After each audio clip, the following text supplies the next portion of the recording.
Bien, bonsoir à tous. Merci d'avoir accepté de venir à ce webinaire, séminaire, conférence. Voilà, ça va prendre un peu le nom que vous voulez. L'objectif ce soir, c'est vraiment de voir l'évolution de la pratique. En tout cas, est-ce qu'elle a déjà évolué? Est-ce qu'elle est en cours d'évolution ou est-ce qu'elle doit évoluer? Ça, c'est aussi une question qu'on doit se poser. C'est est-ce que la pratique doit évoluer? Elle est en train d'évoluer. Là-dessus, c'est sûr et certain. Les derniers événements nous ont fait nous poser des questions sur la manière dont on pratique et on avait besoin maintenant de savoir si il ne faut pas encore pratiquer différemment. Donc c'est ce qu'on va voir un peu vraiment aujourd'hui, un peu les limites des méthodes, mais vraiment de manière très brève, mais surtout voir un peu maintenant le cheminement pour aller vers une méthode de plus en plus efficace, surtout pour les patients. Comment obtenir de meilleurs résultats, mais surtout comment vous, en tant que professionnel de santé, vous pouvez vous inscrire dès maintenant dans l'avenir de la profession. Ça, c'est quelque chose aussi qui, pour moi, est extrêmement important. Alors, on va faire un peu ce soir en 10 questions, vraiment 10 questions très simples, pas forcément 10 questions que vous devez vous poser, mais 10 questions qu'on va se poser ce soir. Il y en aura quelques-unes que vous pouvez vous poser dans votre pratique ou votre future pratique. Donc, c'est surtout comment améliorer sa pratique, mais surtout pourquoi il faut l'améliorer. Et à la toute fin, on verra comment. Mais là, je pense que ce sera plus sur de l'individuel, mais ça, on verra ça à la fin. Donc là, vraiment, ce soir, c'est de savoir comment on va vraiment pouvoir améliorer la pratique. Donc, j'entends par là la pratique du diagnostic, de la remédiation, réhabilitation cognitive. Quels sont les nouveaux éléments qu'on doit apporter à la pratique pour la rendre plus performante. Pourquoi je fais ce webinaire en fait, de manière très simple, c'est parce que dans mon travail,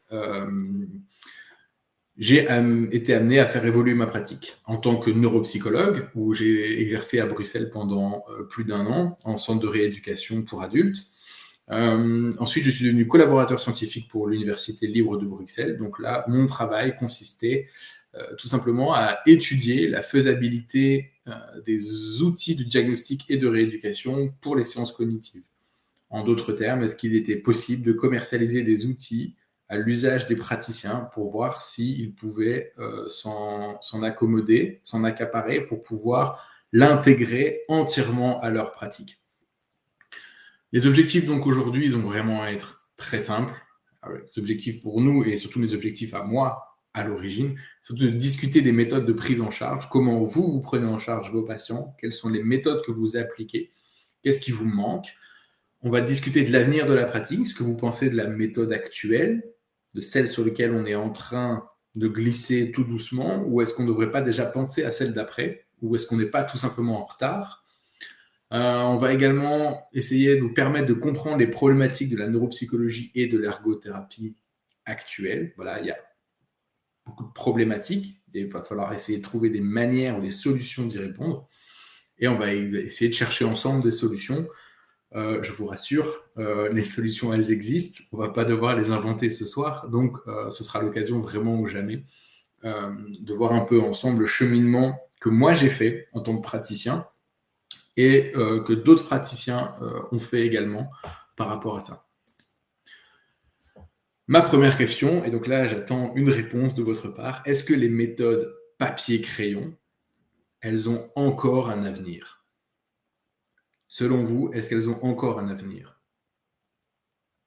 Est-ce que vous pensez que dans 10 ans, 20 ans, 30 ans, on diagnostiquera encore en papier-crayon ou on fera de la rééducation par papier-crayon? Vous pouvez juste mettre oui, non dans le chat, vous pouvez donner des arguments, il n'y a aucun problème.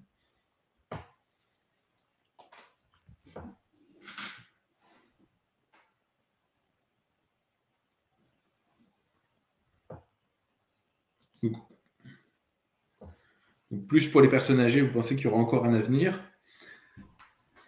Alors, on parle de l'avenir, on ne parle pas d'aujourd'hui. C'est-à-dire que les personnes âgées qu'on va évaluer dans quelques années, ben, c'est nous.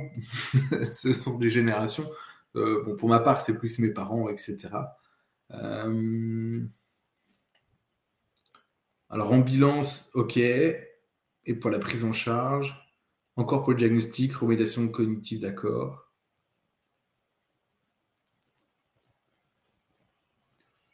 Pour les étudiants, ok. Donc, pour vous, alors si j'identifie les problèmes, c'est qu'il y a les personnes âgées. Ce serait plus compliqué de faire quelque chose de nouveau, alors que le papier-crayon, c'est quelque chose qui est très simple pour eux. Ça, c'est vrai encore aujourd'hui pour les patients en gériatrie. Ce sera moins vrai pour les patients de demain, qui sont actuellement les adultes d'aujourd'hui, qui utilisent d'autres manières de communiquer, de travailler, etc. Alors ensuite, pour les étudiants, effectivement, un des problèmes que j'ai identifié, c'est que c'est très difficile pour les étudiants de passer d'une nouvelle méthode puisqu'ils viennent d'être formés, ils sont tout frais formés de la méthode papier-crayon. Et donc, du coup, quand ils arrivent en pratique, ils ont besoin aussi d'avoir leurs repères. Et donc, forcément, ils partent d'office sur de la remédiation ou du diagnostic via papier-crayon. Ce qui est moins vrai quand on a déjà un peu plus de pratique. Alors après, je vois qu'il y en a beaucoup qui font aussi la différence diagnostic-rééducation. Effectivement, il y a bien une différence entre les deux. Peut-être qu'on verra que ça se porte peut-être plus à l'un qu'à l'autre. Maintenant, pas entièrement. Alors, savoir que en neuropsychologie, aujourd'hui, on cloisonne un peu les méthodes de 3 façons. Alors, il y a la neuropsychologie 1.0, c'est vraiment celle qui est donc c'est le prolongement de la neuropsychologie historique. Donc ça, c'est Bilder qui l'a défini en 2011. Et donc c'est celle qui utilise des batteries classiquement nommées papier-crayon.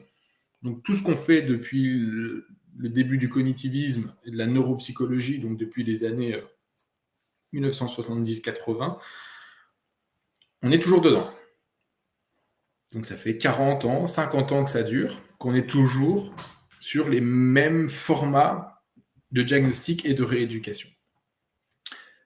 Ça a posé des problèmes. On s'est dit, oui, effectivement, il y a pas mal de choses qui posent problème par rapport à ça. Il faut qu'on fasse évoluer cette pratique. Et donc, on a pondu la neuropsychologie 2.0. Et cette neuropsychologie 2.0, c'est tout simplement que l'industrie des tests standardisés, elle a porté ces tests papier-crayon dans un format numérique digital.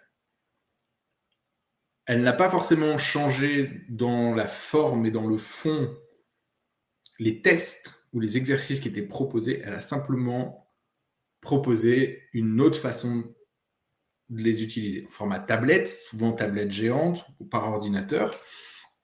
Mais elle n'a pas apporté une chose essentielle qui manque, tout l'aspect écologique. Et c'est là que la neuropsychologie 3.0 rentre en compte. C'est vraiment ce côté écologique, environnement naturel pour la personne. Ça va jusque-là? Il y a vraiment 3 parties. La neuropsychologie 1.0 historique qui existe encore aujourd'hui, qu'on utilise. La 2.0 qui est issue de la 1.0, mais qui a simplement été numérisée. Et il y a la 3.0 qui préconise plutôt l'évaluation et la rééducation dans des environnements naturels avec des activités du quotidien. Ça, c'est la neuropsychologie 3.0. C'est vers cette méthode-là qu'on va essayer d'aller ce soir, c'est voir comment on peut rendre notre pratique, notre neuropsychologie ou notre traitement des troubles cognitifs plus écologique. Après, oui, si vous voulez utiliser des ampoules basse consommation, limiter les impressions, c'est aussi écologique. Mais voilà, il ne faut pas non plus se tromper dans les termes. La neuropsychologie écologique est la neuropsychologie de l'individu dans son environnement de vie. Je crois que c'est la diapo la plus lourde, donc pas de panique. Pourquoi il y a besoin d'une telle évolution? Pour plusieurs choses. La première, c'est qu'en fait, on a besoin de critères de contrôle expérimental qui sont de plus en plus demandés.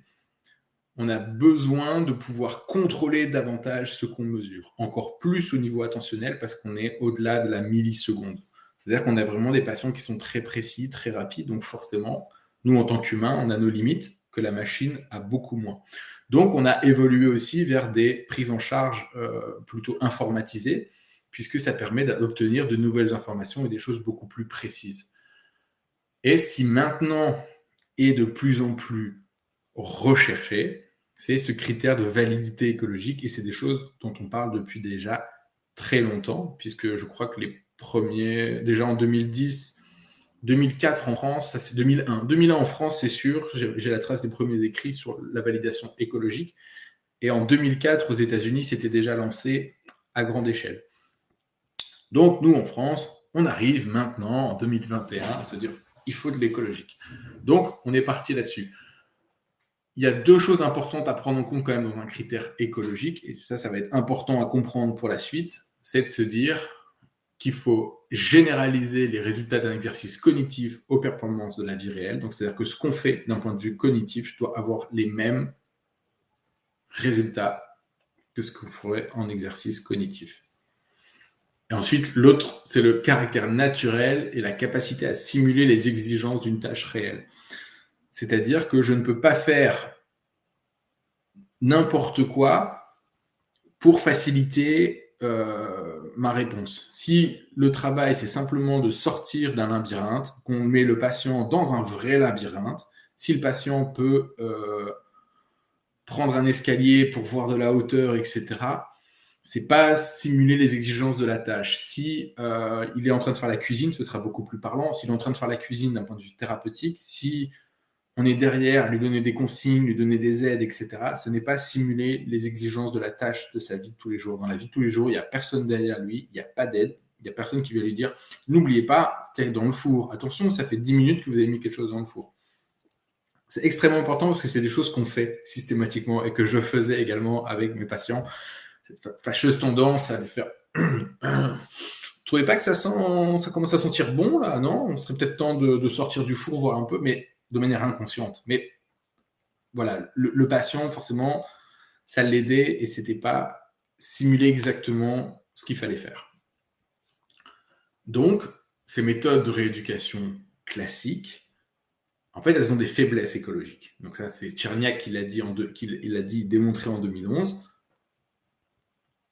Les méthodes de rééducation classiques 1.0 et 2.0 manquent cruellement d'écologique. Donc il faut poser les bases de l'écologique, à savoir un contrôle expérimental très fort et une validité écologique très forte. Alors pourquoi il faut ça? Parce qu'en fait, on a démontré que c'était hyper efficace, beaucoup plus efficace qu'une prise en charge classique. Toutes les études qui ont essayé de mettre une prise en charge classique versus prise en charge écologique ont tous démontré que l'écologique avait apporté beaucoup plus de choses. Soit on avait un meilleur transfert, et ça c'est extrêmement important, surtout quand on est...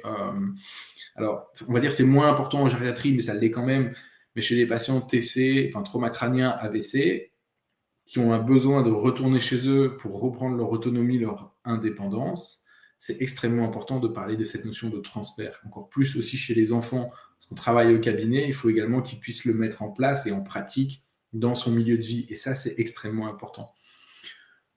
Donc, la remédiation par la méthode écologique, elle améliore le transfert. Ça, c'est extrêmement important. Mais également, il faut pour ça que l'activité qui est proposée soit au plus proche de l'activité à reproduire pour que les résultats soient meilleurs. Si vous prenez, je prends toujours cet exemple-là, quelqu'un qui veut réapprendre à faire la cuisine, mettez-le dans une vraie cuisine, dans une cuisine qui ressemblera à la sienne. Allez pas l'emmener dans la cuisine d'un grand restaurant étoilé ou de restaurant de l'hôpital ou du lieu où vous travaillez, parce que ça n'aura aucun sens.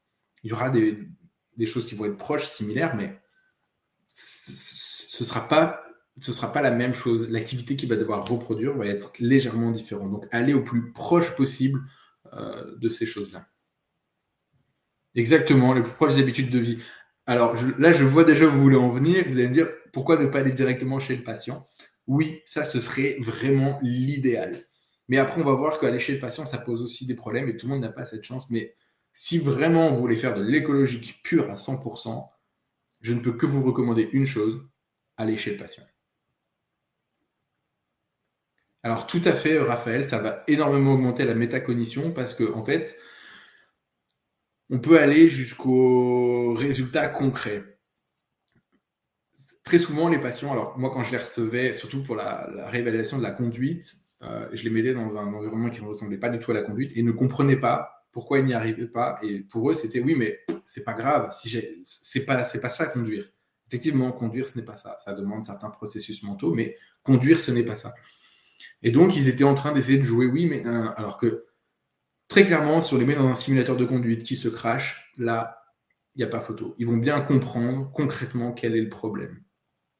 Et si, alors, je ne dis pas de les mettre dans une... Alors, j'ai eu la chance de le faire parfois, de pouvoir monter en voiture d'auto-école, moniteur, patient, neuropsy, ergo, on était derrière, accrochés, harnachés, et on y allait. Et là, le patient, alors après, s'il est anosognosique, bon, bah là, forcément, on aura beau faire ce qu'on veut, ça va être difficile. Par contre, il y a des patients qui vont vraiment comprendre, dire, oh là là, bah oui, j'ai pas craché la voiture, mais plusieurs fois, on a dû stopper l'expérience parce qu'on a failli avoir des accidents, etc. Ils sont dans le concret. Alors, tu anticipes un peu, on va y venir. Voilà. On va voir est-ce qu'une simulation VR pourrait avoir le même effet. On va y venir petit à petit. Mais je garde ça en tête, je garde cette question en tête.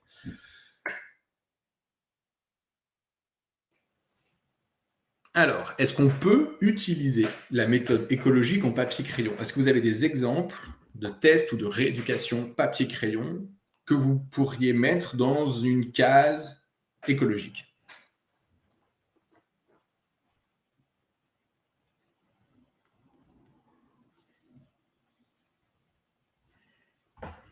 Moi, c'est bien parce que je vais en apprendre des nouveaux que je ne connais pas. Ouais.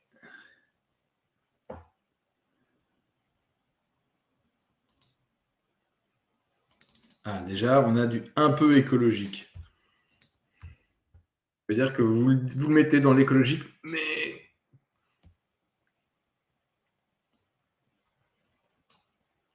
mais pas trop, c'est ça? Alors, je connais la TEA, c'est la Teach, non? La TAP?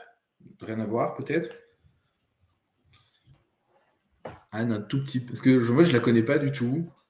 La TEA, moi, ça me parle, mais sous forme de la Teach. Ouais, test des priorités, effectivement. C'est un test que j'adore en plus. J'adorais le faire passer. Je trouvais qu'on était super vache de leur dire qu'en fait, on n'allait jamais le corriger. Alors, il n'y a pas que forcément pour les étudiants. Moi, je le faisais aussi pour des personnes qui avaient des métiers à responsabilité ou qui avaient des tâches de secrétariat et qui devaient prioriser des tâches par rapport à une autre. Donc, du coup, pour le TEA de Robertson, je regarderai, je me laisse ça un peu de côté, où je laisse Anne répondre tranquillement pour qu'elle puisse m'expliquer un peu ce que c'est. Comme ça, au moins, je pourrais voir. Alors, du coup, moi, j'avais fait, je ne vais pas dire une petite recherche, mais effectivement, le test des commissions est un des tests qui est considéré comme un test écologique.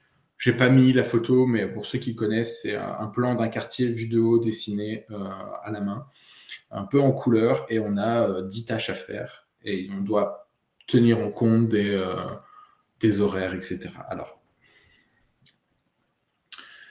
la question c'est est-ce qu'il est écologique? Il y en a qui me disent un peu écologique, etc. Pour moi, il n'est pas écologique parce que, et très souvent, les patients finissent quand ils le font, oui, mais moi, je peux prendre un paquet. Ok, donc c'est bien ce qui me semblait, alors ça va.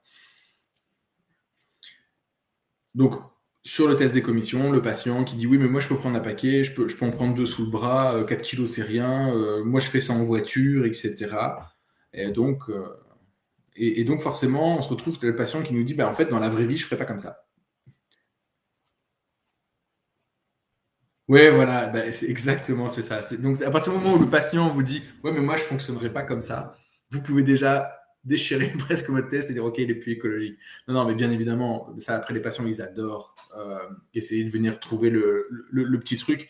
Mais effectivement, c'est ça, et c'est cette question-là que vous vous posez, c'est-à-dire que si mon patient ferait différemment, Est-ce que ce que j'évalue, c'est sa capacité à s'adapter? Bah, oui et non. Et du coup, c'est un peu compliqué d'essayer vraiment de tirer.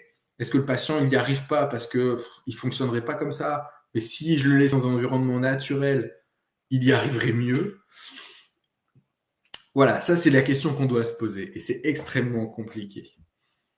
Mais rassurez-vous, il y a des gens qui ont travaillé là-dessus, notamment Denise en 2009, et qui a dressé un tableau de tous les avantages et inconvénients de chaque type d'évaluation ou de rééducation. Donc, dans son tableau, concrètement, ce qui ressort au niveau du papier-crayon, c'est tout simplement qu'en fait, les tests papier-crayon ont l'avantage de la simplicité. Donc là, on va revenir à ce qu'on disait tout à l'heure sur les personnes en gériatrie, où en fait, pour eux, c'est beaucoup plus simple. Et dans l'usage, et dans la consigne aussi. Et on va pouvoir également évaluer l'efficacité des traitements ou l'efficacité d'une thérapie, parce que c'est des choses auxquelles on a l'habitude, c'est assez simple, rapide à faire, ça prend pas trop de temps, ça nous oblige pas à bouger, de construire des choses trop complexes, etc. Mais, parce qu'il y a toujours un mais, l'analyse qualitative, elle est extrêmement moyenne, elle est très faible. C'est très difficile d'analyser qualitativement l'handicap du patient. Ça, c'est très difficile. Et encore plus pour les neuropsys. L'analyse quantitative, elle est presque inexistante, même si elle existe quand même, mais on n'a pas beaucoup d'informations sur un seul test. Un seul test nous donne une information. Et du coup, on est obligé de combiner pour avoir une multitude d'informations. Ils sont peu sensibles et surtout, ils ont très peu d'intérêt en rééducation. Voilà, ça c'est clair. Voilà, moi ça c'est dit, comme ça. Les tests papier-crayon n'ont pas d'intérêt en rééducation.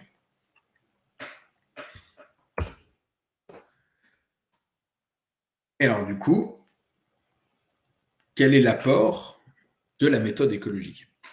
Qu'est-ce qu'elle pourrait changer du tableau précédent qu'on a vu? Qu'est-ce qu'elle nous apporterait davantage?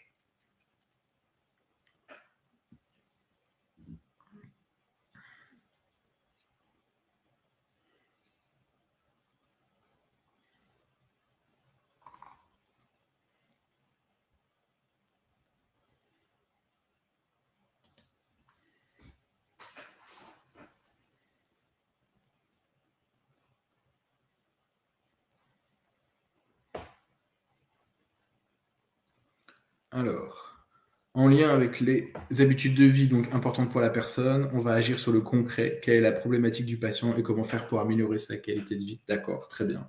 Donc là, je pense que vous avez déjà compris quelque chose qui était extrêmement important, c'est de vous mettre en accord avec les objectifs du patient. Et ça, c'est pas forcément toujours évident pour tout le monde. Ok, votre patient vient avec un problème, des habitudes, son parcours, et vous essayez de vous adapter pour faire en sorte qu'il puisse être fonctionnel par rapport à ses demandes. Ça va être reprise de la conduite, reprise du jardinage, du bricolage, etc. Peu importe. D'accord.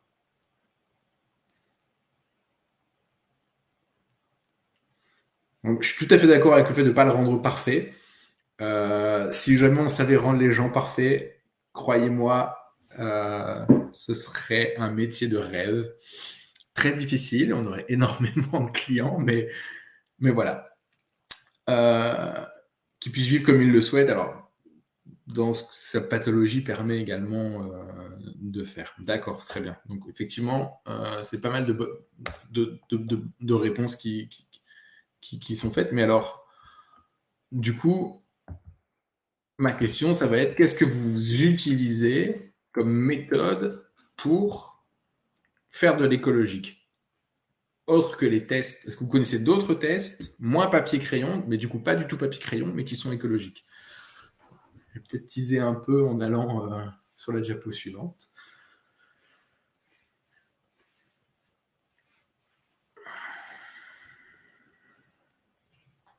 Oui, pour le test des errances multiples, c'est sûr.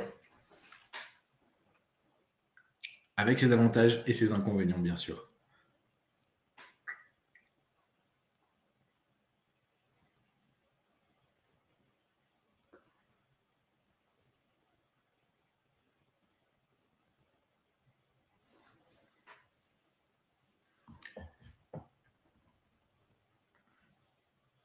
Je ne connais pas cette échelle.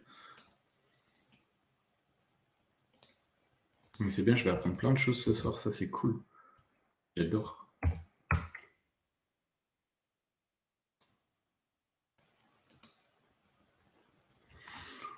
Ouais, alors la brief, c'est...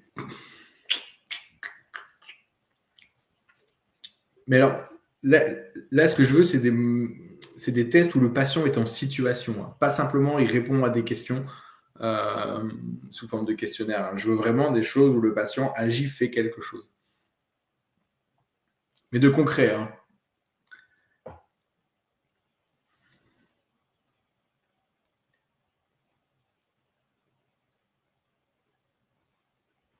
De mise de commission, de budget, ok.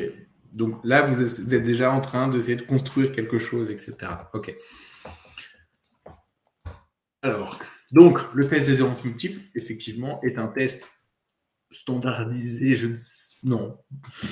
Parce que, on n'a pas tous un magasin à côté de l'hôpital, ou en période Covid, c'était pas la même chose. Si vous arrivez en période de vacances, en période de solde, vous n'aurez pas forcément les mêmes contraintes. Ça va être plus difficile de contrôler l'environnement.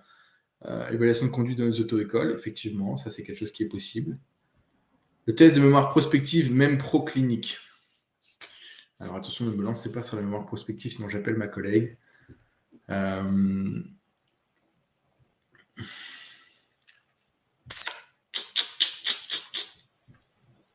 Mais c'est bien, au moins, ça me permettra de voir toutes ces choses. Ça c'est pas mal. Comme ça, je vois aussi ce que vous entendez par test clinique. On a également le test du gâteau au chocolat où le patient doit faire un gâteau au chocolat, mais maintenant dans les hôpitaux, c'est devenu impossible de faire de la cuisine. Donc là, c'est extrêmement compliqué.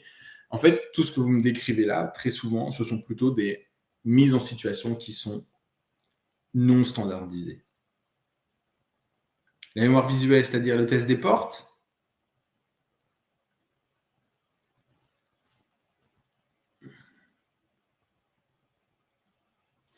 Parce qu'il ne faut pas confondre le matériel qui ressemble à quelque chose de la vie de tous les jours et une tâche qui est de la vie de tous les jours. Parce que typiquement, si c'est le test de la mémoire visuelle auquel je pense, qui serait donc le test des portes, personne ne s'amuse à mémoriser et différencier les portes entre elles. Donc, autant le matériel ressemble à quelque chose d'écologique, que ce sont des photos prises en couleur, etc., mais la tâche ne reste pas pour autant écologique. Donc il y a aussi ça qu'il va falloir faire comme différence. On en parlera juste après entre l'environnement qui est écologique et la tâche qui est écologique.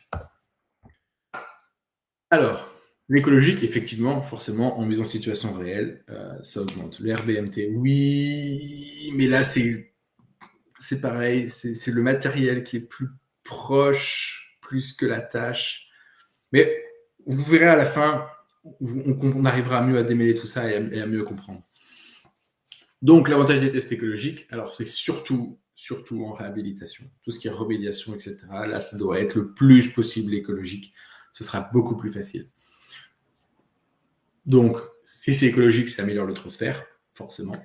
Ça améliore la motivation et l'analyse qualitative. Mais du coup, forcément, on a une baisse de l'évaluation de l'efficacité des traitements, de la sensibilité de l'analyse quantitative et de la simplicité. C'est beaucoup plus difficile de mettre en place et d'analyser l'ensemble qu'un test papier-crayon, très standardisé, très, très comme ça, que dans un environnement écologique où il peut se passer plein de choses. Et donc là, il va falloir jongler avec tous ces événements-là.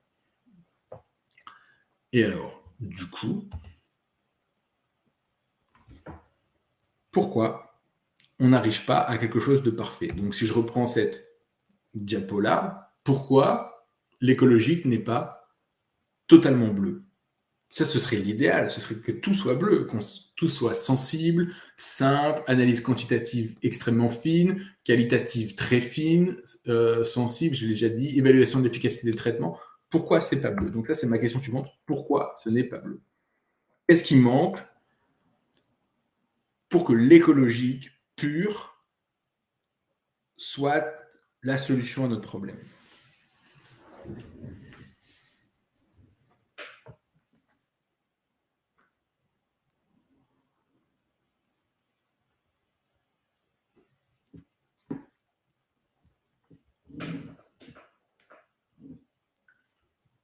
D'accord, donc on est humain, donc on peut se tromper, on peut rater des choses. D'accord.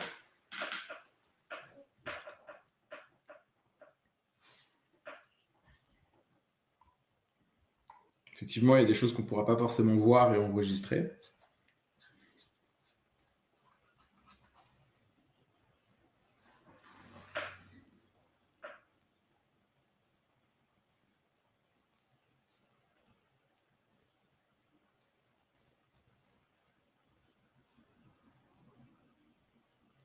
Contrainte de temps, contrainte de matériel, d'accord. Ok. Alors, le plus important qui manque, c'est déjà la standardisation. Manque de validité. Alors, c'est un manque de validité parce qu'on manque de standardisation. Si on ne peut pas standardiser une situation écologique, on ne pourra pas la valider puisqu'on ne pourra jamais la comparer et faire des analyses dessus. Donc, il faut, dans un premier temps, standardiser. Le problème, c'est que, comme vous dites, on n'est pas tous logés à la même enseigne. Alors, on ne va pas forcément avoir les mêmes moyens, le même temps, on ne va pas forcément avoir les mêmes environnements autour de nous. Moi, là où je travaille, j'avais la chance d'avoir tout au rez-de-chaussée presque un centre commercial. D'autres doivent faire 15 bornes pour pouvoir avoir accès à un petit magasin. Et après, on va me dire, oui, mais dans ce cas, allons au domicile de la personne. Oui, le problème, quand on va au domicile des gens, c'est que beaucoup de situations sont des situations de surapprentissage. On a surappris. Ce sont presque limite de... C'est automatique. Je veux dire, chez vous, vous savez où sont tous les interrupteurs, vous n'avez même pas besoin de regarder, vous le savez, c'est instinctif. Et du coup, le problème, c'est que s'il se passe quelque chose de nouveau, qu'est-ce qu'on fait? La personne, elle est chez elle, elle a ses habitudes, elle sait tout faire, elle peut éplucher ses légumes, vous parler en même temps, surveiller son feu, il n'y a aucun problème. Mais par contre, si un élément vient perturber, mais un élément, on ne sait pas lequel, c'est ça le problème. Est-ce que ça va être un événement temporel, un événement physique, un événement matériel? Qu'est-ce qui pourrait venir perturber cette personne-là? Si on vient faire qu'une seule évaluation au domicile, à un temps T, que tout se passe bien, on ne pourra pas forcément se dire oh, mais si ça s'est bien passé là, ça se passera bien tout le temps. Non, non. C'est extrêmement compliqué parce que sur des situations qui sont surapprises, on arrive plutôt sur des mémoires procédurales que sur des mémoires peut-être à court terme, mémoire de travail, etc. Il a ses habitudes de vie et le problème, c'est qu'il a trop ses habitudes de vie. Donc, c'est extrêmement difficile de vraiment aller analyser la fonction cognitive qui fonctionne quand tout chez une personne est quasiment automatisé. Et donc, du coup, comment y remédier? Comment on pourrait faire pour standardiser une évaluation ou une remédiation cognitive écologique? Comment faire pour créer de la nouveauté?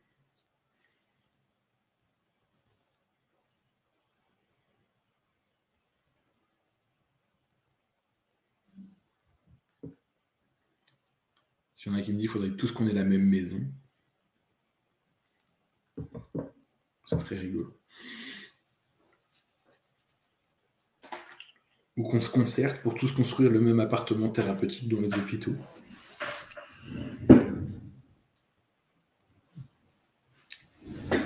La réalité augmentée.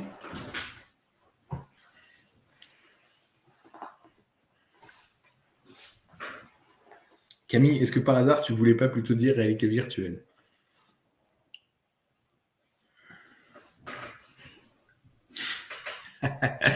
Ouais, c'est pas vraiment la même chose. C'est deux choses complètement différentes.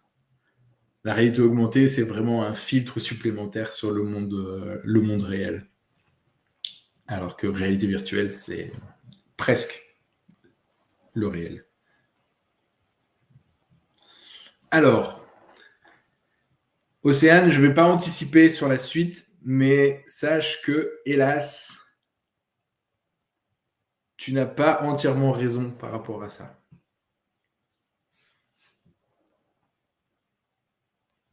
Ok, donc il faut un studio, il faut une cuisine thérapeutique. Ok. Donc là, j'ai réalité virtuelle, mise en situation écologique, etc. D'accord, ok. Donc, mais globalement, vous me dites tous, allons vers la réalité virtuelle. Ça tombe bien. C'est là où je voulais vous emmener.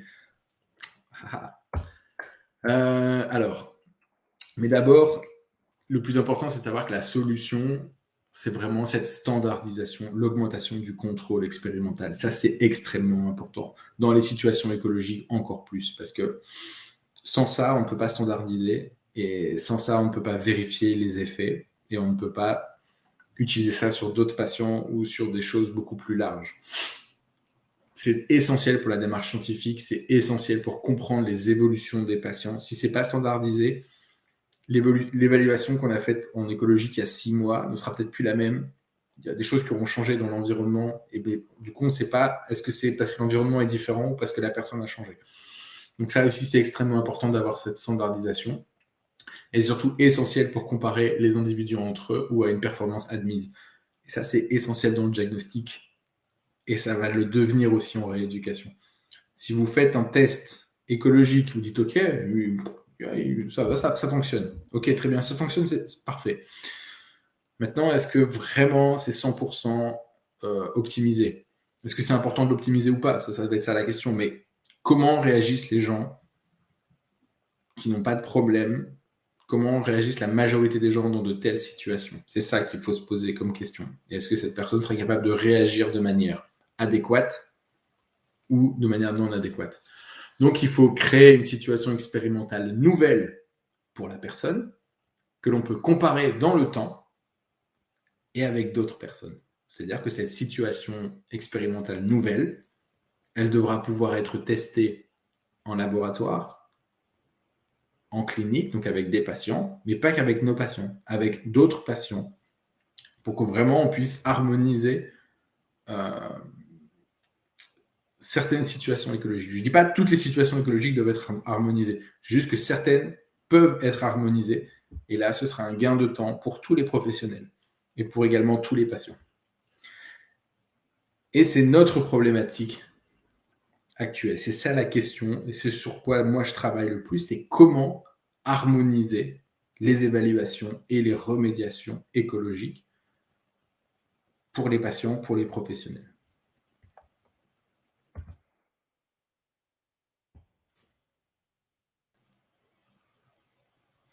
Il y aura un effet d'apprentissage, bien sûr, mais les patients, on ne les gardera jamais 10 ans. On va les avoir 1 an, 2 ans, allez, 3 dans certains cas, c'est très rare de les avoir plus. Donc, cet effet d'apprentissage, et c'est aussi ce qu'on cherche, hein, mine de rien, c'est que cet effet d'apprentissage, il existe et qu'il puisse se transférer au domicile. Si on a un effet d'apprentissage, j'ai envie de dire, bon, on a fait notre job. Si la personne elle a un problème, on lui apprend à le résoudre et que derrière elle l'a appris et qu'elle peut le faire chez elle, bah c'est bon, vous avez fait le job et ça c'est top. Et je pense que c'est ça en fait finalement. Donc qu'il y ait un effet d'apprentissage, c'est bien, mais le plus difficile, ça va être le transfert. C'est ça qui est extrêmement important. Je pense que apprendre à quelqu'un quelque chose, c'est pas compliqué. Apprendre à quelqu'un quelque chose qu'il doit reproduire ailleurs, ça c'est le job. Ça c'est le boulot. Et c'est ça qui est plus difficile. Et c'est en ça que l'écologique doit vous aider. Donc, comment créer et évaluer des situations écologiques?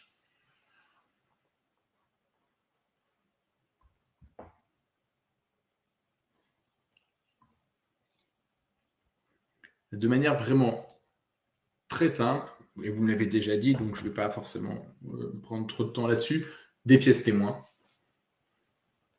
quand on peut en avoir. On n'est pas tous logés à la même enseigne. J'ai visité des centres de rééducation qui avaient euh, appartement complet, plus un magasin, plus un garage pour travailler le transfert du patient, du véhicule, enfin bref, plein de choses. Des mises en situation in vivo, donc directement dans l'environnement du patient ou dans d'autres situations. Mais en tout cas, c'était in vivo. Au domicile patient, c'était vraiment l'idéal. Donc ça, ce serait bien, mais sur l'apprentissage, les habitudes, tout ça, on va être un peu coincé. Est-ce qu'il pourra être autonome en cas d'imprévu? Est-ce que je suis satisfait? Est-ce que mon résultat il est tangible? Ça, j'en suis pas sûr. je ne pense pas que vous puissiez être 100% satisfait de la précision des informations que vous allez pouvoir obtenir de mise en situation réelle du patient. Et donc, il faut utiliser le numérique en plus. Donc, il faut numériser, digitaliser l'écologique, les pièces témoins, les mises en situation in vivo, le domicile du patient, entre guillemets. Il faut numériser ça, et c'est ce que préconise la neuropsychologie 3.0. Elle souhaite s'appuyer sur... Je reviens après, Thibaut.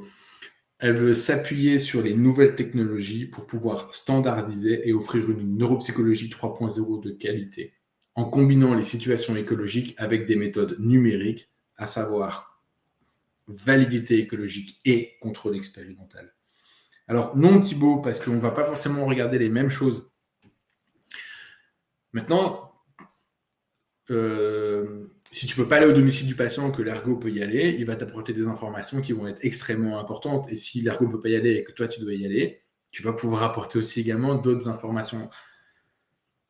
L'ergo a plutôt souvent quand même sa place dans l'évaluation neuropsychologique. En tout cas, moi, je lui donne sa place dans l'évaluation pour vraiment me rapporter du concret, du fonctionnel. C'est ça, moi, qui m'intéresse. Sinon, si j'ai que du factuel, qu'une fonction cognitive dans un contexte hyper précis, etc., ça va être intéressant, mais pas pour moi me projeter sur l'avenir du patient. Par contre, si derrière, je me dis, tiens, il y a une petite faiblesse à ce niveau-là, et l'ergo me dit, oui, ok, c'est faible, mais par contre, il compense énormément dans sa vie de tous les jours, et en fait, on le voit, il est capable de le faire. Ok, parfait. Dans ce cas, je m'inquiète moins par rapport à ça. Ergo, neuropsy, c'est travail main dans la main. Vraiment. Et donc, du coup, là, vous allez pouvoir commencer à envoyer vos réponses. Avec quel outil peut-on numériser des situations écologiques? Là, vous pouvez y aller, il n'y a pas de problème.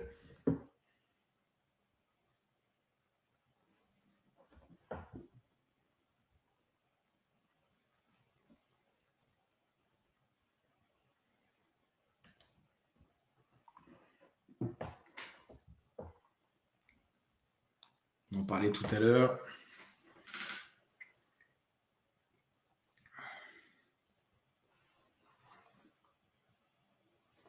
Alors, réalité virtuelle, d'accord. Simulation de vie sur Internet. Tu penses à Second Life ou des choses comme ça? Ok, oui. Donc, si c'est pour Second Life, ça me va. Parce que les simulations de vie sur Internet, il y a beaucoup de choses. Alors, des jeux vidéo. Alors oui, c'est standard, mais ce ne sera pas forcément écologique. Je ne pense pas que nos patients ont une vie comme dans Fortnite. Bon, je prends l'exemple de Fortnite, mais alors après, effectivement, il y a d'autres jeux qui permettent peut-être de... Alors,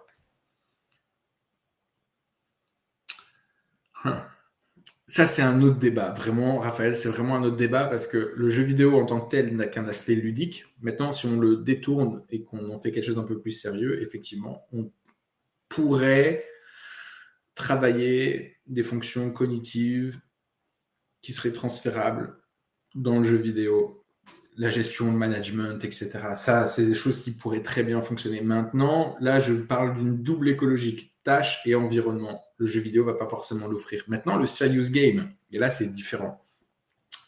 Le serious game qui permet à des gens de se former à un métier, par exemple, ça peut être extrêmement intéressant comme information. Voilà, mon patient, il est en train de faire les tâches telles qu'il devrait les faire.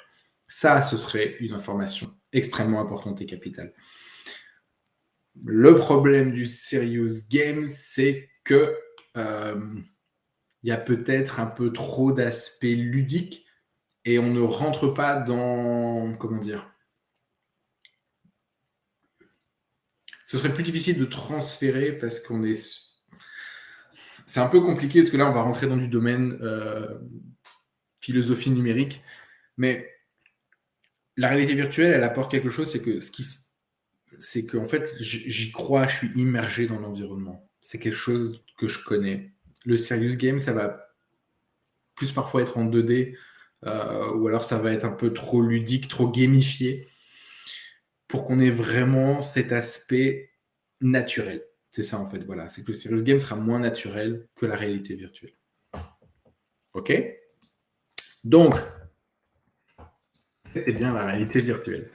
Là-dessus que je vais terminer mes dernières questions. Je vais aller très très vite. C'est pas nouveau. La réalité virtuelle, c'est vraiment pas nouveau. C'est un sujet qui est en vogue depuis, je vois, depuis les années 2000, mais en tout cas depuis 2010. Ce qui est sûr, c'est qu'on voit une augmentation croissante du nombre de recherches, que ce soit en diagnostic et en revalidation, au détriment des revalidations informatisées, qui commencent à stagner également depuis 2010. Donc il y a une inversion, c'est-à-dire qu'on se penche de plus en plus vers la réalité virtuelle, plus que vers les tâches informatisées. Ce qui veut dire qu'il y a un attrait de la recherche, ça veut dire qu'il y a un intérêt, que ce qu'on va en sortir sera bon et sera intéressant à analyser par la suite. Et gros avantage aussi, comme démontré Rizzo en 2004, c'est que en fait, la réalité virtuelle, c'est au-dessus de tout. Meilleure validité écologique, meilleur contrôle expérimental. En tout cas, s'il compare les tests standardisés à l'ordinateur, pour lui, il n'y a pas photo. La réalité virtuelle, validité écologique, contrôle expérimental, c'est le meilleur combo que vous pourriez avoir. Et là, ça se voit dans ce fameux tableau où là, enfin, j'ai du bleu partout. Et ça, c'est vraiment agréable à voir parce que le bleu est une très belle couleur.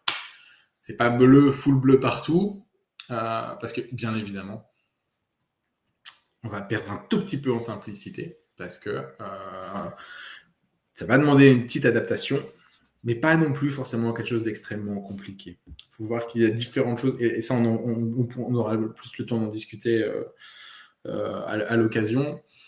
Ça va dépendre du choix, mais je ne spoil pas, je ne veux pas spoiler pour la suite. En tout cas, la réalité virtuelle, un chouïa moins que la mise en situation réelle. Normal, on est dans un monde qui est virtuel. J'aime pas ce terme. Qui est presque le réel, mais qui ne l'est pas encore. Et du coup, qui est un petit peu moins simple à appréhender, que ce soit pour le thérapeute et également pour le patient. Mais en tout cas, on voit qu'on gagne sur vraiment tous les autres aspects. Motivation, transfert des acquisitions, réhabilitation, sensibilité, analyse qualitative et quantitative et évaluation de l'efficacité des traitements. C'est le nec plus ultra. Aujourd'hui, en neuropsychologie, il faut prendre le virage de la réalité virtuelle.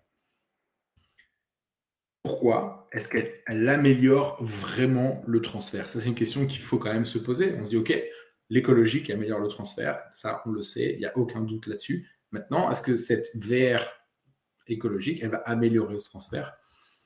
Eh bien, oui. En fait, c'est Weiss qui a démontré ça.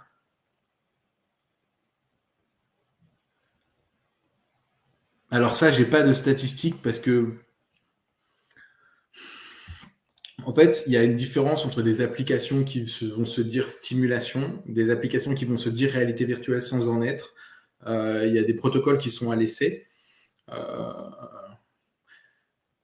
Mais moi, je suis persuadé que on peut utiliser la réalité virtuelle dans n'importe quel cadre, même en gériatrie actuelle. Maintenant, il y aura des adaptations, des choses qu'il faudra faire, etc. Après, attention, réalité virtuelle ne veut pas forcément dire casque, manette et tout le bazar. Non, non. Hein. Il faut aussi qu'on s'entende là-dessus. Dans la réalité virtuelle, il y a des degrés dans l'immersion. On peut faire de la réalité virtuelle sur un écran, tout simplement. Ce sera peut-être plus adapté pour la gériatrie, pour l'enfant, pour des gens qui ont des troubles. Voilà, on va y venir. Ça, ce sera la question 9. Promis. Donc, Thibaut et, pardon, je crois que j'ai plus le nom de famille, Bonnet. Gardez vos questions. J'y réponds juste après. Inès. Voilà. Donc, effectivement, la réalité virtuelle permet, on le voit ici, dans l'espace d'interaction, l'aspect présence, ce qui est l'élément central en réalité virtuelle, c'est le sentiment de présence, va être facilité dans le transfert des acquisitions dans le monde réel. Donc ici, on voit que c'est sur les performances occupationnelles, la participation, parce que c'est un modèle qui est plutôt utilisé en ergo plus qu'en neuropsy, mais qui fonctionne très bien. Donc on va utiliser des caractéristiques du corps, des fonctions, des structures dans l'environnement réel et dans le monde réel qui sont proches. Et en fait, après, c'est le clinicien. Et oui, vous avez toujours votre rôle à jouer, et ça, c'est extrêmement important et intéressant. C'est que votre rôle également, ça va permettre aussi de faciliter ce transfert. L'AVR va le faire, vous allez le faire, et à deux, vous allez réussir ce transfert de manière très, très, très simple. Et c'est ça qui est extrêmement important et intéressant. Il ne suffit pas simplement de mettre le patient sur un fauteuil ou dans une pièce avec son casque. Dans une demi-heure, ça ira mieux chez vous après ça. Ce n'est pas un médicament, ce n'est pas un traitement, c'est un outil, c'est une méthode sur lequel vous devez vous appuyer pour travailler, pour faire des choses différentes. C'est ça qu'il faut aussi retenir aujourd'hui. C'est que ce ne sera pas... Voilà, vous n'allez pas pouvoir prendre 20 patients. De toute façon, c'est interdit. L'Union européenne l'a décidé l'année dernière, en mai. Voilà, il y a des règles et celle-là en fait partie. Et du coup, là, on va pouvoir poser cette question. Comment on choisit la bonne VR? Alors, effectivement, on peut se dire que ce n'est pas adapté à tous, et on se trompe.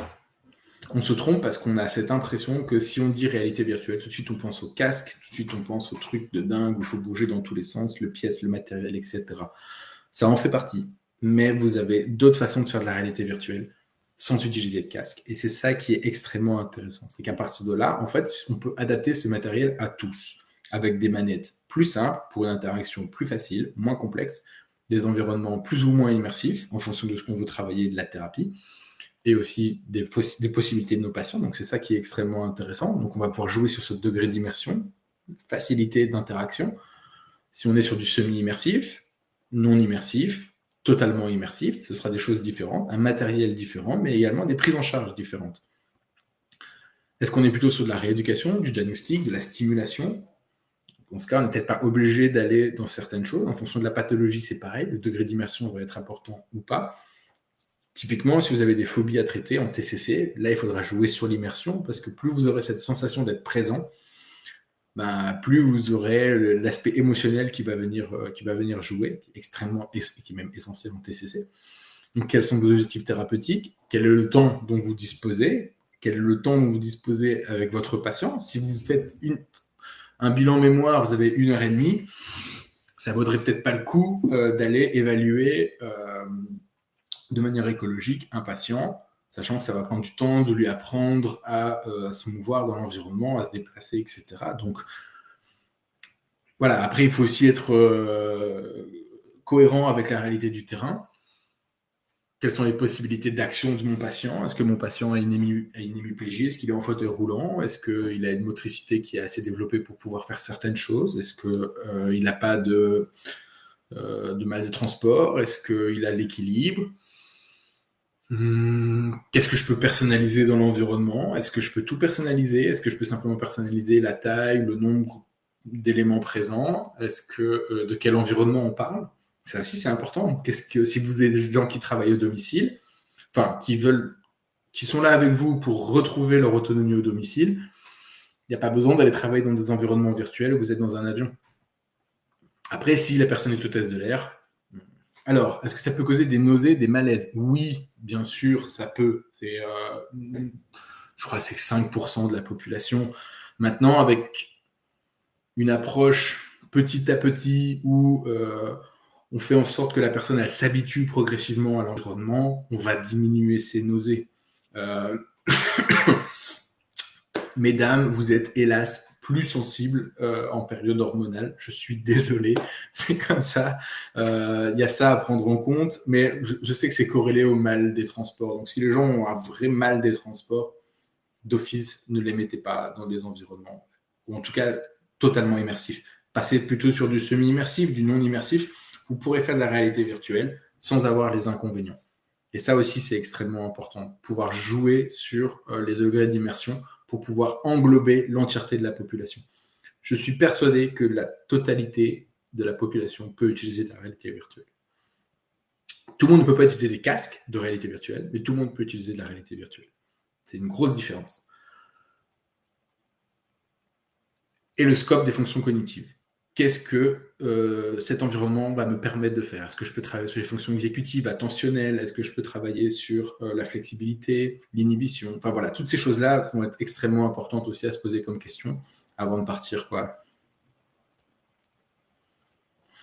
Alors, mon avis sur la psychiatrie, effectivement, sur des gens qui ont des démences et qui ont du mal à être dans le présent, enfin, en tout cas, qui ont du mal à prendre les informations de l'environnement présent, ça peut être extrêmement déconseillé. Je ne conseille pas une réalité virtuelle immersive pour des patients schizophrènes.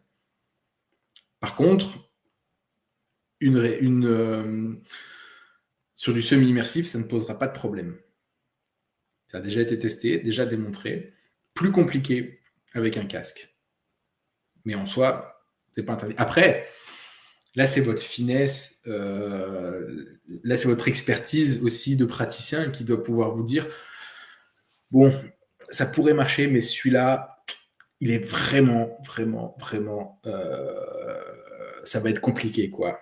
Donc, dans ce cas, ne le faites pas, faites un essai. Voilà, ne vous dites pas que forcément tous vos patients, la première semaine, vont réussir. Il y a certains qui demandaient plus de temps. Il y en a qui vont pas y arriver. Il y en a qui vont réussir du premier coup, alors vous n'y attendez pas du tout. Donc voilà, là, c'est aussi... vous pouvez y aller progressivement, tout doucement. Et donc, du coup, dernière question, avant de vous laisser savoir pourquoi ne pas sauter le pas. Qu'est-ce qui, aujourd'hui, vous freine dans l'optique d'utiliser la réalité virtuelle dans votre pratique?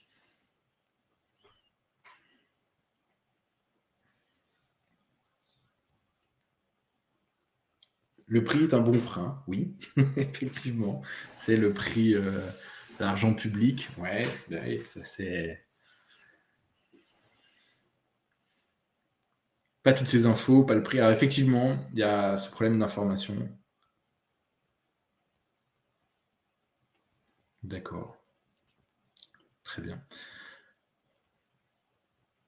Effectivement, il y a un gros manque d'information et de formation sur la réalité virtuelle, etc. Alors, demande de compétences numériques. Non, bien sûr que non. La maîtrise des outils. Non plus. Non. J'ai utilisé la réalité virtuelle sans... Après, je me suis formé par la suite. Hein. Cognitif sévère, je ne sais pas si vous pourrez l'utiliser. Moi, je suis sûr que si. Je suis persuadé que si. Et je peux comprendre le côté aussi un peu la maîtrise des outils. Vous dites, oh, si ça bug, qu'est-ce que je dois faire, etc. Les possibilités, les outils adaptés pour les enfants. Moi, j'en connais plein, Bénédicte. Ne t'inquiète pas, on peut tout faire avec les enfants également. Mais en tout cas, c'est bien, je vois que... Oui, non, pas tout, mais en tout cas, d'un point de vue en réalité virtuelle, on pourrait faire pas mal de choses. Le prix, la mise en place, le manque de formation, comment l'appliquer concrètement, etc. Très bien, ce sont des questions qui sont... des freins qui sont totalement légitimes et je ne pourrais hélas pas les soulever parce qu'ils sont tous individuellement différents. Si vous êtes en psychiatrie chez l'enfant, si vous êtes troubles cognitifs sévères, légers, gériatrie, TC, ABC, sclérose en plaques, etc. Ce va être des problématiques qui vont être complètement différentes. Et je ne pourrais pas gérer les questions de tout le monde et vous aider à sauter le pas. Par contre, ce que je peux faire, c'est qu'en fait, suite à ce webinaire, vous allez recevoir un mail avec le replay, les informations pour vous remercier de votre présence, de nous avoir suivis, etc. Le truc classique. Et dedans, pour ceux qui sont désireux d'aller plus loin dans cette découverte, parce que je sens que vous avez un intérêt par rapport à ça et que vous avez compris que vous pourrez gagner en efficacité avec vos patients, et bien en fait, on peut essayer de s'organiser une rencontre virtuelle, ou peut-être pour certains physiquement. Ça, c'est quelque chose qui est faisable dans la mesure géographique proche de chez moi, on va dire. Donc, le Hainaut, région Bruxelles, sud Belgique et nord de la France, ça c'est jouable. Sinon, virtuellement, j'ai débloqué du temps fin de semaine prochaine et fin de semaine encore après. Donc pour ceux qui le souhaitent, vous aurez également dans ce mail de retour et de remerciement un tout petit lien où vous pourrez prendre directement rendez-vous avec moi et on pourra discuter de vos freins à vous, de votre pratique et de voir ce qu'on peut mettre en place en termes d'outils de réalité virtuelle pour vos patients, pour votre pratique. C'est possible que ça ne marcherait pas, c'est possible. Je ne dis pas que tout serait possible, mais en tout cas, ce que moi je peux vous apporter, c'est quelque chose qui est jouable. Pour ceux qui veulent carrément sauter le pas, prenez rendez-vous avec moi, j'ai l'outil qu'il vous faut. Ça, j'en suis persuadé. Pour ceux qui ont des doutes, voilà. Moi, j'ai l'outil qu'il vous faut. Je suis persuadé qu'il va vous plaire. C'est sûr et certain. Il y en a qui le connaissent certainement déjà, et tant mieux. J'ai vu des noms de gens que je connaissais très bien qui l'ont même déjà testé. Donc, ils pourraient en attester, mais je ne les vois plus. Donc, c'est dommage. Voilà, j'ai perdu mon testimonial. Voilà. Et ceux qui sont déjà convaincus qu'ils utilisent peut-être déjà des outils de réalité virtuelle, j'ai peut-être mieux. J'ai peut-être mieux, donc je vous encourage vraiment à venir prendre rendez-vous. En 2 clics, c'est fait. Hein. Tout sera automatisé, vous inquiétez pas. Et on peut se retrouver tranquillement. Et voilà. Ah bah voilà, bah Gaël, parfait, tu tombes bien.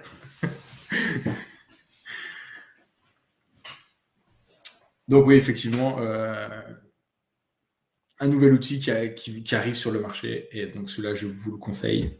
Et donc c'est...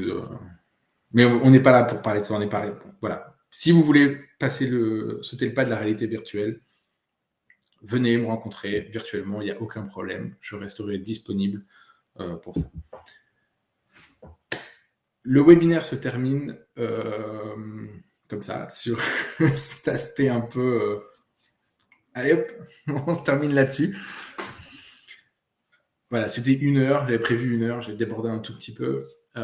Si vous avez quelques questions, je veux bien y répondre, ça ne me dérange pas, si elles sont un peu générales, pour que tout le monde puisse en profiter. Et voilà, donc j'espère vous revoir très bientôt. Si j'organise un autre webinaire, je vous enverrai directement un autre lien pour que vous puissiez vous inscrire directement et ne rien rater.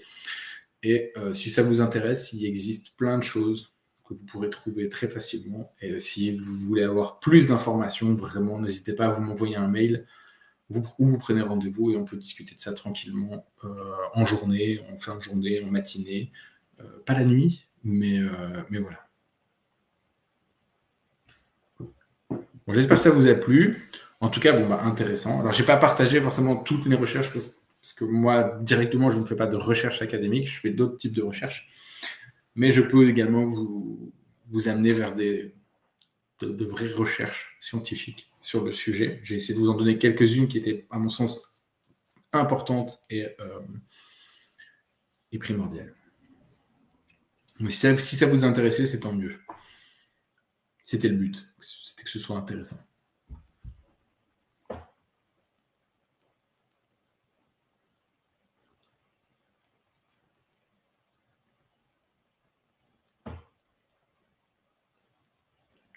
Oui, Anne, on va passer à autre chose que le papier crayon. Et oui, effectivement, Thibaut, c'est l'avenir de la profession. En tout cas, ça fait 15 ans que ça fonctionne dans les pays anglo-saxons, donc pas de raison que ça ne fonctionne pas chez nous. Bah, parfait, Océane. Bah, dans ce cas, fais évoluer ta pratique. Et voilà. Est-ce que je peux donner le lien de l'étude de Denise Pas sur ce bureau-là. Désolé, il est non, je l'ai pas là sur moi, mais je vais le noter et je vais le faire. Mais ça doit se trouver assez facilement. Dès que je retrouve de quel. En tout cas, je prends note, Denise, et puis je mettrai une petite biblio en plus. Voilà. Ok. Mais ouais, sinon, je vais essayer peut-être maintenant de le trouver.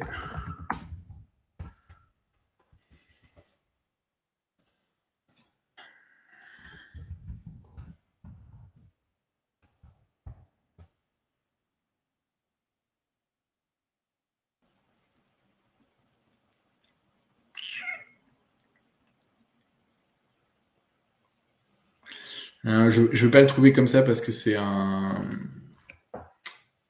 tableau qui a été adapté, qui a été repris, adapté, et donc il faut que je retrouve l'article dans lequel je l'ai vu et que je le ressorte. Mais je vais le trouver, il n'y a pas de problème. Voilà. Bon, bah, si ça vous a plu, ben, tant mieux. Grand merci à vous.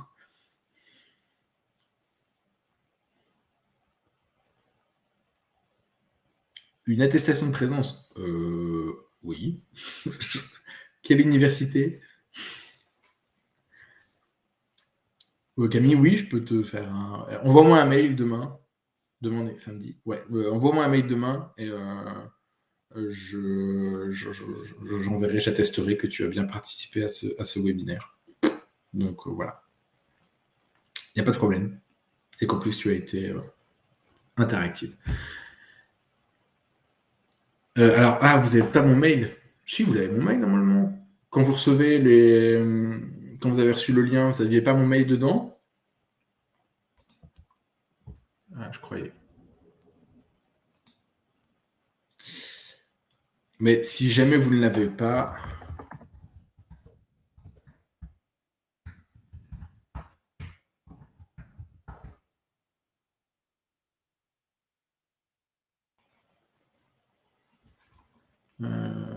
hop là. Si jamais vous ne l'avez, ah bah voilà, bah parfait. Camille l'a déjà donné. Et voilà, bon, je l'ai renvoyé aussi. Oui, voilà, c'est simplement le petit logo qu'il y avait sur les diapos. Bah voilà, grand merci à vous. Je vous souhaite une bonne soirée. Je vous souhaite un bon week-end. Et à ceux que je vais bientôt revoir, à très vite. Dès la semaine prochaine déjà. Donc voilà. Bonne soirée à vous, bon week-end à tous.